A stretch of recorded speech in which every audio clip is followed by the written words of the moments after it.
This is the OMG Book Show with William O'Day, episode number 4. Welcome to the OMG Book Show, where it's all about taking you into the brains of fantastic authors. No scalpels required. It's more than an interview, it's an experience. And now, your host, William O'Day. Hello, everybody, and welcome to episode 4. Thank you so much for joining me.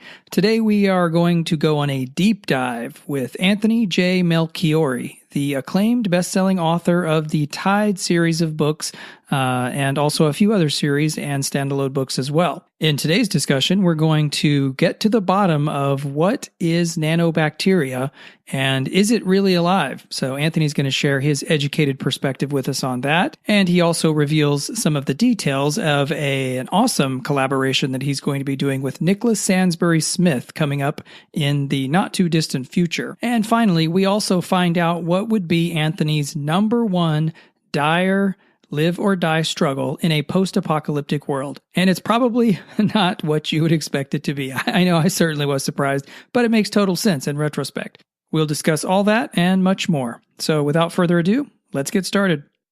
All right, Anthony J. Well, I'm about to actually, here we are in the first 3 seconds of the show, and I may or may not butcher your last name, Melchiorri. Oh, that was perfect. Yes. I was not expecting it, but that was perfect. Thank you.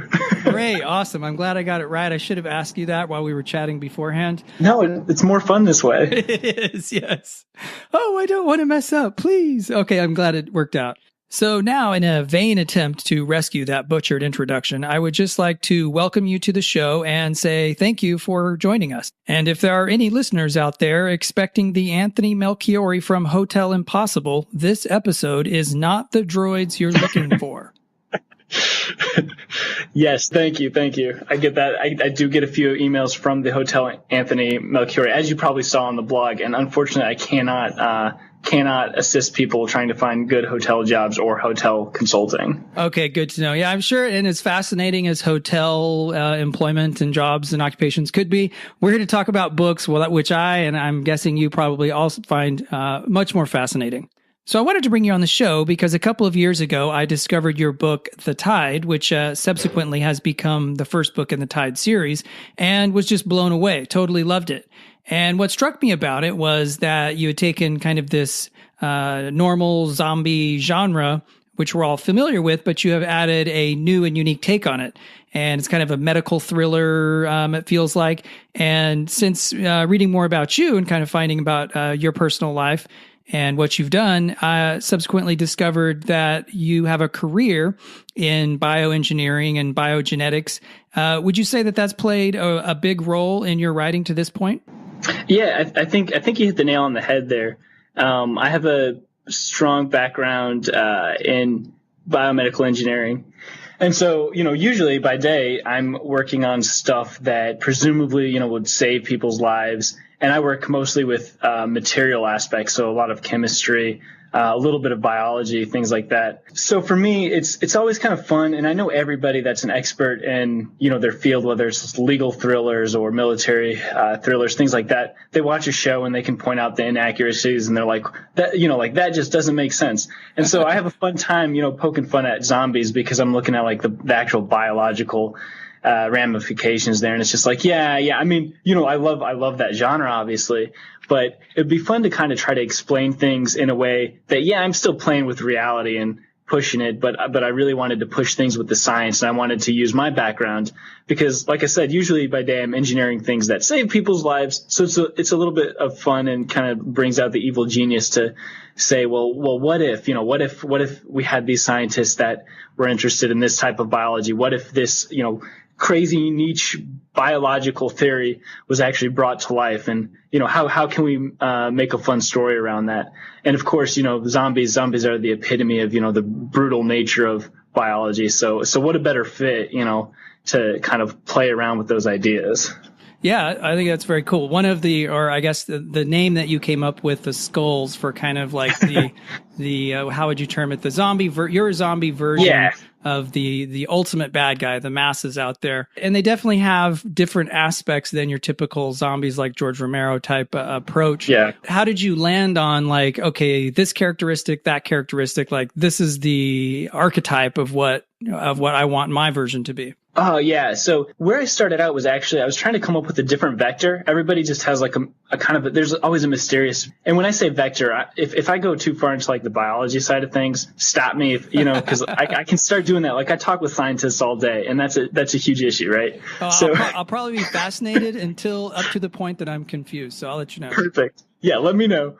And so the vector or the mode of transmission, is always kind of like this mysterious virus or this mysterious chemical that, nobody really probes into the depths of it or goes. I mean, there's of course some books that probe further than others and others that just leave it, completely unidentified. And so I wanted to do a different vector because we always, like I said, hear about the bacteria, the virus, and some people like to play around with that. There's that fungus that can take over an ant's body and turn that into basically a living zombie, right? Yeah. So there's always those kind of tropes. And I looked for something a little different. And it's kind of this, like I said, it's this fringe biology thing. And I don't think the actual biology there is based on what we call nanobacteria. So it's bacteria that are so tiny, you can't even see them through a microscope. They're on the nano level. So for like the science geeks, that's 10 to the negative ninth there, right? So is that the kind of thing that an electron microscope could see, or not even that? Yeah, you could see it with like an electron microscope or something. And so some people have studied these like so-called nanobacteria. It's actually like these kind of nanobacteria are supposedly so small. So a lot of people, there's a lot of papers and a lot of research that kind of discredits them and says they can't actually support life because you can't actually fit replicating DNA that could program for a bacterium inside something so small. Right. So if I'm understanding, then it's like if the propagation mechanism isn't there, then they question whether it's even possible. Is that right? Exactly. Yeah. It may not actually be a living thing, right? Okay. But in any case, the reason why I found these nanobacteria so interesting is because if they are a living thing, if they do work, there's been so-called evidence of these nanobacteria at the deepest bowels of the ocean where you have all those steam heated vents. There's supposedly nanobacteria there, and the same with supposedly on like some asteroids, you can find evidence of these tiny like fossilized versions of pockets where they think where some of these scientists were like, yeah, this is evidence of nanobacteria, like these living things in this rock. And what made it so interesting to me was that they kind of formed this calcified shell around themselves through their metabolism. So again, this is all like conjecture. This is theory. And, I have my doubts about this kind of science, as I think most scientists do, but it makes for a really fun universe because if these nanobacteria do exist, they form like these calcified shells around themselves, much like coral does. So like, these coral polyps, all these tiny little animals form these huge structures out of coral, right? Right. And in a way, I saw like the nanobacteria, if this is the mode that transmits the disease that turns people into these monsters, what if it would take root at, the core of a human being, just like it does in these steam vents or these asteroids or these rocky formations, and it thrives on this calcified material, which, your bones, you've got, a lot of calcification going on in your bones. What if it and then that kind of expanded to what if it acted like coral? What if it kept expanding from the bone onward? And what would that look like in the host? So then you kind of end up with the armored shell kind of thing. Yeah. Yeah, where the cool. bones start growing outside of the body. And there's some kind of diseases too, where like genetic diseases where, the bone keeps growing uncontrolled by normal checks and balances in cells. And so if you've ever seen the skeleton from a person like that, I mean, what a horrible way to go. Like all these bones forming these shells and, messing with their joints and coming out, in these big protrusions. And of course that makes, this ultimate different type of monster. So that's what I was going for there. Yeah. I think that the end result ended up being extremely and effectively creepy. So well done. Great to hear. So I first discovered you and reading The Tide, as mentioned, and I see on Amazon, looking at the publication history, you have a number of books that came out before that, and we'll get to some of those later in the interview. But where did it all begin for you? How did you get started in storytelling?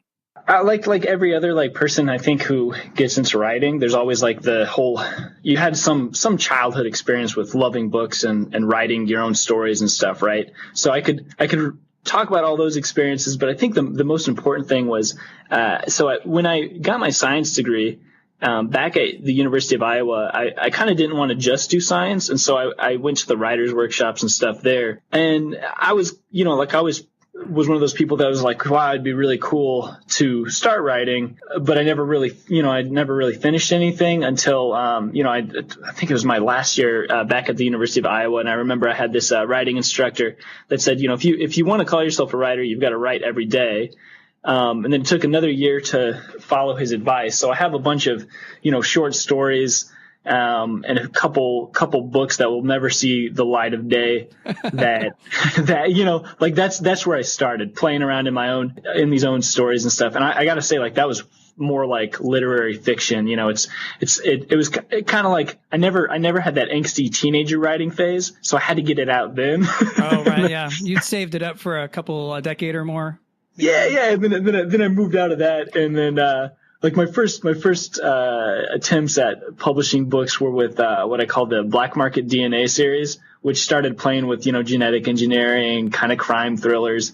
It was a whole mix of genres that I think, because I've mixed so many genres, I was overextending myself, and I learned a lot from that. But yeah, all that kind of like all that experience weaved itself into, I guess, finally leading to The Tide. So The Tide entered the scene, and would you say that's where you got your first big break in the writing business?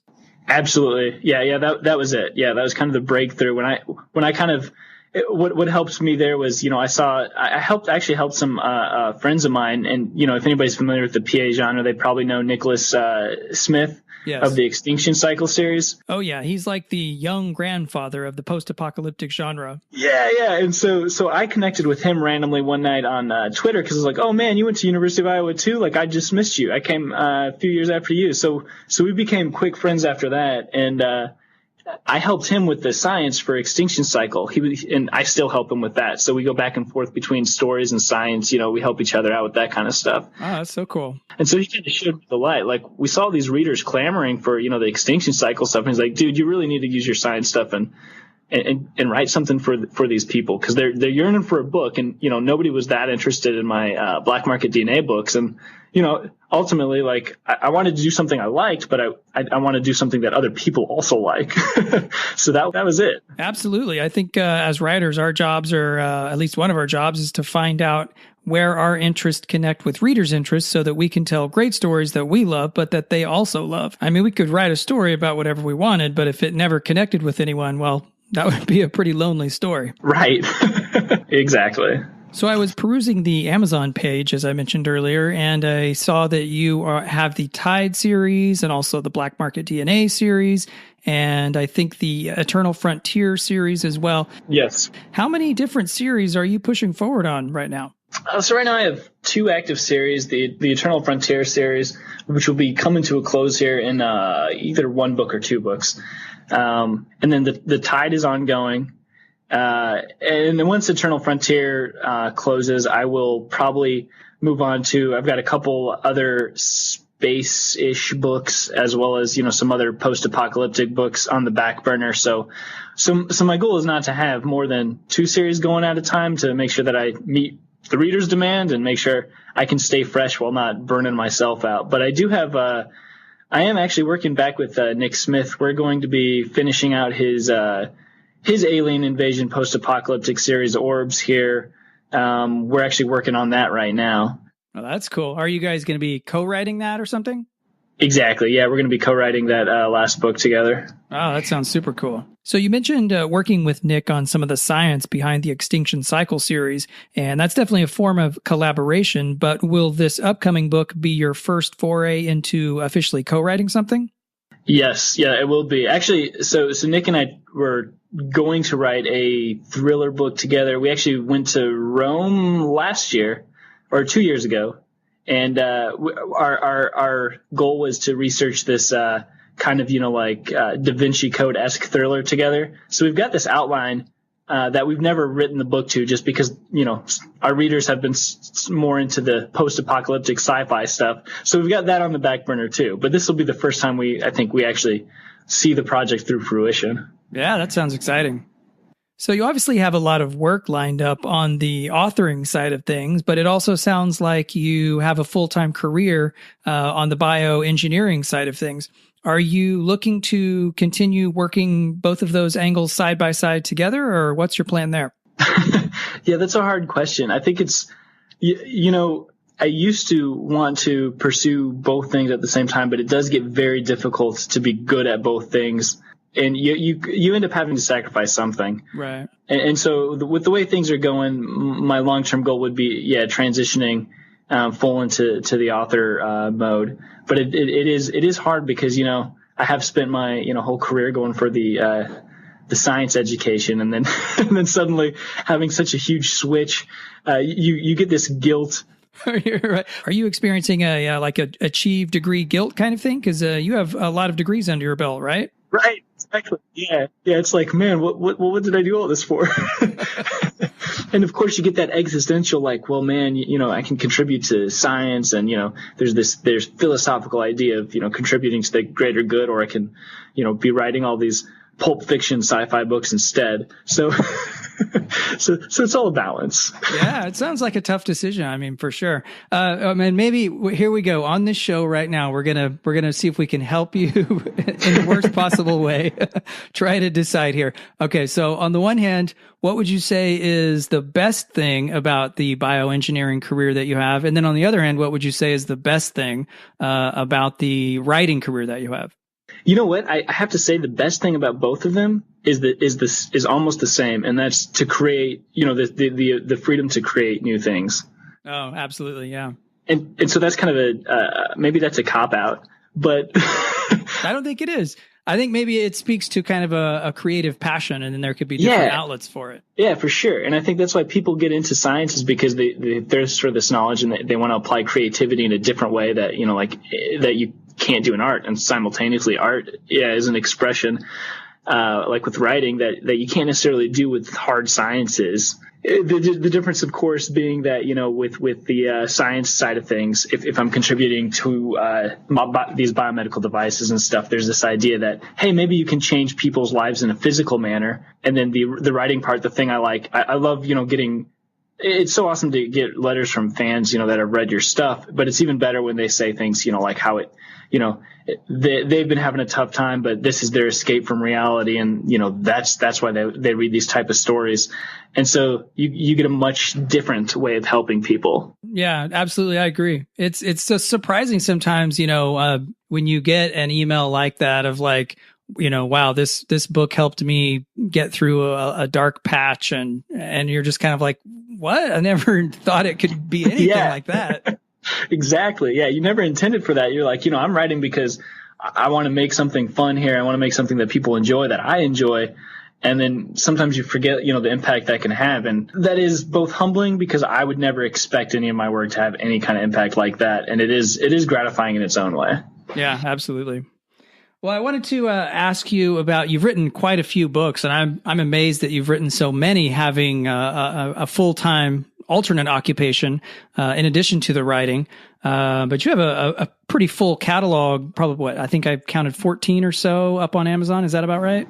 Yeah, I think so. How long these days, with the experience of that you've had, does it take you typically to come up with the idea and get through to hitting that publish button? So it works in a couple ways. And then most of these books, it probably goes from a 6 month from idea and outlining to hitting the publish button, at least 6 months.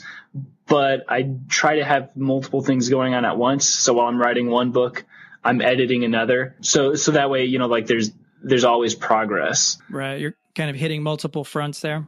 Yeah. So that's how I've managed it so far, to try to get, around I think it's like 4-ish books per year at least. That's the goal anyway. Yeah, I think it's amazing you can pull that off, actually. My fiance, would have her own complaints about what that means as far as time I'm spending at the computer. Oh no, I think I just detected a third full-time job. Yeah, that's probably the hardest one of them all. But I would be remiss to say, if it wasn't the most rewarding, right? I have to put that plug in there. Of course it is. Without that third full-time job, the other two would be practically meaningless. Exactly. I'm married currently, so honey, if you're listening, I feel the same exact way about you. And when I said currently, of course, I meant always and forever. But moving on. So I wanted to ask you, considering your advanced degrees and experience with bioengineering, what is your outlook? What is your educated opinion on when will we be able to eradicate genetically inherited diseases? I think there's been some recent advances in some genetic engineering methods that I do think have contributed towards making that a lot closer than I would have initially thought it was. So I'm sure you've seen CRISPR maybe in the news. Mm-hmm, yeah. And that's gotten a lot of notoriety. We've got a few companies that are pursuing that, pursuing the right to pursue research and therapies in that field right now. That being said, the biggest thing isn't necessarily the advancement of laboratory science in our universities and the companies like that. Actually eradicating hereditary diseases involves not just these therapies, which are theoretically effective, but understanding what causes these hereditary diseases. And a lot of times you have multiple genes and multiple factors, and not just factors within the genes, but environmental factors that can affect genetic expression. So it's not just about what's in the DNA or cells, but kind of what goes in and what goes on like an organism level, or what chemicals, what kind of environment a person is exposed to, and that can change the expression of these different hereditary diseases. Okay. So I think we've got a long way in understanding all these different diseases to really get over that hurdle. And then on the total opposite end, we've got the regulatory issues, which are, you don't want people to just be experimental vessels for these genetic engineering. So you've got regulatory bodies like the FDA in the United States that, of course, is looking at this with a very cautious eye. And then going through the FDA, if you have an effective treatment in the lab, it usually would take for something on the scope of like a genetic engineering thing, it would probably take 10-ish years to get that into the clinic. Right. So I think, realistically, with hereditary diseases and stuff, I wouldn't put that. I don't know that I'd be optimistic enough to say within the next 50 years we could exterminate all that. I think it would take a little longer. Okay, well, I'm going to make sure and drink my green shakes and all the usual things, because I want to be at least 100 and I don't know what that would be now, 120 or so when that happens. Yeah. And, I think what's going to happen is there's stuff that, comes in waves. It's kind of like, trying to find the cure for cancer. There's not really a single cure for cancer because cancer rears its head in all kinds of forms and can affect each different cell type completely differently. So it's just a matter of individualized treatments for each of those. So, depending on the hereditary disease, it may be easier to treat than others. It may be easier for the FDA to approve than others. So it'll be coming in waves. It's something that I think you'll start to see maybe the next 15 years before you see the first real good impact on genetic engineering therapies. And I might be a little optimistic on that still. Hey, it sounds great to me. Erring on the side of optimism always sounds like a great idea. So thank you for your conjecture, your educated conjecture on that. So I was looking through your catalog of works, and aside from all of them looking cool, one in particular jumped out at me, and the synopsis sounded really cool, but just the name, when I read it, it hit me like a pow, like the God Organ. So there's two sides. There's the 10-year-old side of me that just can't stop giggling. Okay. And yep. There's that side. And then there's the more mature side of me that's thinking like, oh, wow, okay, that's super cool. So where did you come up with that idea? So I'm trying to think back what exactly inspired that. But, of course, my interest in kind of like tissue engineering, or basically using, the body's own cells and tissues to treat diseases, sparked that original idea. And I wanted to treat like medicine kind of like software, where instead of installing, these firmware updates, or, you've got all these software updates on your computers or your DVD, even your DVD players, at home and stuff. Right. You've got this organ that you can continually update with these, injections of genetic engineered, or these vectors that affect the genetics in this completely engineered organ. So you can keep updating that to fight different diseases or, prevent aging, that kind of thing. So it's this singular organ that this company produces that can give you kind of virtual immortality. And then, of course, like I also, I enjoy looking at the cynical side of things and wondering, if a company, like that exists, how in a product like that exists, how can people abuse that? And so that's where that came in. Yeah, and that's where kind of you can always get into the good conflict and conditions and responses of a story there. Yeah. Yeah, one thing so I guess that's like that's kind of a BioWare kind of take on on the possible future. Yeah, I would say that's probably pretty accurate. Yeah, it's kind of like you've got a bunch of cyberpunk books, out there. And I kind of wanted to, I like to say, like I'm participating in the biopunk genre, right, which is much, much smaller. Yeah. Hey, I think maybe someday you'll be the young grandfather of the biopunk subgenre. I would love for that to exist. Yeah. It could happen. It's going to happen. I feel it. So that sounds like a totally cool book. I mean, who wouldn't want like BioWare iPhone updates that don't actually crash your system, but make them better? Totally cool. But I wanted to ask you, of all of the books that you have written, and it's you have quite a few now, is there one for you that stands out above the others? I would have to go back to I really liked the God Organ. And it's not, I wouldn't necessarily say it's like my best book storytelling or even the best characters, but it was kind of a breaking ground for me as far as learning really how to tell a story, and kind of develop a bunch of different characters. And plus I got to play with something I really enjoyed, which, with the biotechnology aspect of it. So that's kind of got a little bit of nostalgia and fun to it. So that'll always have a warm place in your heart. Exactly. Yeah. And of course, like you said, I never thought of the title of that until I mentioned that to a friend of mine. He's like, is that an erotic book? And I was like, oh crap. You're like, too late. I've already fallen in love with it. Right. I was like, all right, let's bring on the jokes. I mean, we've talked about it this much, so you can guarantee that's a title that will catch people's attention. Yeah. So getting to the second side of that question, do you have a particular book that you found to be the hardest amongst all of the books you've written so far? Maybe somewhere along the Tide series. And I couldn't pinpoint an exact book, but these last few books, I love writing them, but it's got a much more lengthy story, since it is a series. Oh, yeah. And so keeping track of all the characters and making sure the characters still stay unique. And I think I've gotten better as the series goes, and I've learned a lot. And thus I think my own standards are a little bit higher on my writing. So that definitely makes it harder as I go. And I'm constantly kind of trying to set the new bar to introduce new ideas and new concepts into that series without completely jumping the shark and making it insane, And so I think towing that line, there's a couple parts where I was like, is this too much, And then readers loved it. And I was like, okay. That was just enough.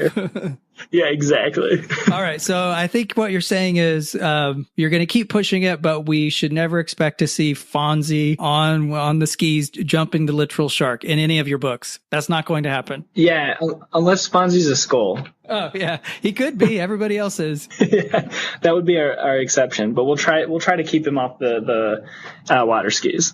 Well, we're getting near the end of the show, and that can mean only one thing. Welcome to the Rorschach Round, where we use ambiguously odd questions to delve deeper into the minds of these amazing authors. Let's get started. Okay, Anthony, are you ready to reveal more than is completely comfortable? All right, let's try it. Okay. What is the worst job you have ever had, and why was it that way for you? Oh, man, easy. Working at McDonald's. Oh, that was what I read in the interview. Okay. Yeah, and I mean, I don't think you have to imagine exactly why that would be the worst. Yeah, I worked at a pizza joint for a while growing up, so I think maybe I got a similar experience. Yeah, the customer situation is difficult, and I was also a couple times responsible for cleaning the bathrooms after. I don't know how things happened in there, but things happened in there. Oh, things indescribable, things that would make a horror story worse. Yeah, things that my manager was like, "Hey, would you like a free meal for doing that?" And I was like, "I'm not going to eat for 3 weeks," you know. No. All right, yeah, that sounds, yes, I can imagine. All right, so another one here is: have you ever killed anyone in one of your books that made you mad in real life? Oh yeah, definitely. I can think of one that I did. It was one of those things where it sounds silly, but I didn't know I was going to kill him, and then I did. And I was like I really didn't want that guy to die, and a lot of people didn't want him to, but it happened, and it made sense. So you can't argue with that. Yeah, I've read that in some of the reviews of going forward in your series. I haven't made it to, I think you have 6 books in the Tide series right now. Yeah. But some of the reviews from readers have pointed out that in some ways your relationship to the characters is similar to George Martin's in that no one is ever guaranteed a spot on the Love Boat. Exactly. I mean, this is the apocalypse, this is dangerous time. Yeah. Bad things will happen. All right. So let's see. Next one. If you could be any animal in the world, what would you be and why? This one's going to sound crazy maybe, but I would say an otter. Man, otters look like they have so much fun. Exactly. And that's all that needs to be said. You go see an otter anywhere and it just looks like they love life. And maybe the only animal that loves life more than them is a dog, but an otter, I mean, yeah. I would say, and I think you're totally right on with that. Maybe dogs like life just as much, but I don't think I've seen dogs be quite so expressive about how happy they are. Right. Exactly. Like the last time I was down at the Los Angeles Zoo, there were these 2 otters in kind of a little river with a pond at the end. And they, for probably the 30 minutes, and maybe it's weird of me that I stood there for 30 minutes watching, but they just like swam down one end, like jumped up, chirped like crazy, swam to the other, like chasing each other endlessly. Yeah, exactly. Like every time I've seen them in a zoo, or you get lucky enough, you see them outside or anything like that. And yeah, they're always chasing something or having fun, and they just look like, they're the happiest things on earth. Absolutely. Cool. All right. Otter it is. All right. So one more here. If you could be someone famous in history, who would you choose to have been? We're talking about some sort of alternate time warp. If you could do that, who would it be and why? Yeah, I got to tell you, I don't want to go too far back in history because I like having antibiotics and medicine and stuff like that. Right. And refrigerated food. Oh, that's good. I love a cold drink. So I'm going to say it would have been awesome to be one of the astronauts on an Apollo mission, not Apollo 13, but give me anything else. And I can't imagine is there a better adventure and a better story to be had? That's got to be than stepping onto the moon. Yeah. Why have we never gone back? Is it just budgetary issues? Why? It happened and then it's just kind of nothing happened after that. What's going on? Right. I think we need another Cold War or somebody to tell us, or somebody to race us there again, right? Yeah, but we've only done the moon once. Are we already bored? Exactly. Yeah. It's or we've been to the moon already. That's old hat. I already, I know all the good restaurants at the moon. I want to go try something new. Right. Because I personally, and it sounds like maybe you're the same, I'm not bored of the moon yet. Yeah. No, me neither. All right. So last question of the Rorschach round. Since you write in the post-apocalyptic genre, what would you do if you were the last person on the planet? How would you spend your day? So I'm pretty nearsighted, and I would probably be paranoid about making sure I had glasses that weren't broken or something. Right. So that would be A number 1. Find my correct prescription. It's the little things, right? Yeah. Man, I better get laser eye surgery, so that's not what I'm worried about after the apocalypse. Right. Yeah, I don't think most people would think about these things, but these are huge if it were to happen. Yeah, yeah. Like I have no survival. If my glasses break and I run out of contacts, I have no chance of survival. So that's got to be priority number one, and then probably using that to find food. So you'd be like, oh, look, there's a beautiful tree I can rest under. You're like, it's not a tree, it's a bear. Exactly. Yeah. Well, Anthony, it's been a total blast getting to chat with you today. But before we go, I wanted to find out, are there any new projects that you have coming out that we should be aware of? Yeah, so Tide 6 just came out. The next couple projects include Tide 7, which is under editing right now, so I'm looking for an early June release. So the Tide series is still holding on strong, and The End of the World hasn't ended yet. And after that, it'll be working with Nick Smith on Orbs 4. So enough to keep me and hopefully the readers busy for a little while.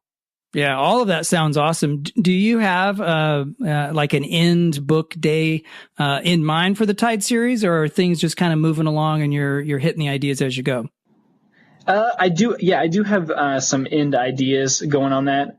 And like any good series, besides the end of the main storyline, I mean, there's all these other stories that I'd like to tell that branch off the main story, as well as things that can happen, after the main story ends. So there's a little bit of both there. Wow. Yeah, that sounds really cool. I love the idea when you find an author and you love the stories they tell, and then just what you're talking about, where you start kind of having little side stories that take you in different directions through the story world that you're already invested in. That's so awesome. Yeah. I've always liked to explore, like you said, other authors' worlds. And when you find a world that you really click with, or it's really entertaining, you want to just soak in as much as you can about that. And there's always kind of that hangover of when you come out of that world and there's nothing else to read. I know. That's the worst. No one likes being in a series hole. So moving on, where can people find out more about you and what you do? The best place is I've got my website, anthonyjmelchiorri.com, and Melchiorri is Melchiorri. Because I know that's not easy to spell. Or you can look up the name of the Hotel Impossible guy and just put a J in between Anthony and Melchiorri, and that's good enough. Hey, but I'm the first one to tell everybody, you write way better books than that guy does. Oh, good. Okay, so people should go there. Any other places? Facebook, of course, under the same name. And I'm probably most active on if you want to get a hold of me, Facebook is a great way to do it. And I try to respond to messages from readers and stuff as soon as I see them there. Awesome. And we'll make sure and have those available in the show notes for easy access later. Awesome. Thank you. All right. Well, Anthony, thank you so much again. It was a lot of fun, and I appreciate you coming on the show. Yeah. Thank you so much for having me. It was fun. So I hope you enjoyed the interview. Special thanks to Anthony for coming on and taking the time to chat with us. That was a lot of fun. And if you would like to find out any more about the links mentioned in today's episode, you can check them out in the show notes at www.williamoday.com/4. So be sure to join us next week when we chat with Bobby Adair, author of the best-selling Slow Burn series. And amongst the many topics covered, we find out how Bobby feels about his past life in corporate America and how he escaped, and many other things. So join us next week for that interview with Bobby Adair. That's it for today. If you would like to be sure to never miss a show and always have them immediately available on your device of choice, you can subscribe by going to www.williamoday.com/iTunes. And if you enjoyed the show, I would so appreciate a rating and review on iTunes. They both help with store visibility, and they also let other listeners know if this show is something that they might be interested in checking out. And I've made it easy to access both of those by going to the same link on my website, www.williamoday.com/iTunes. That will have a link there that you can jump over to either subscribe or maybe all three, rate and review the show. So I would so appreciate that. Thank you so much. That's it for now. We'll see you next week. Thanks for listening to the OMG Book Show. You can find out more at www.williamoday.com.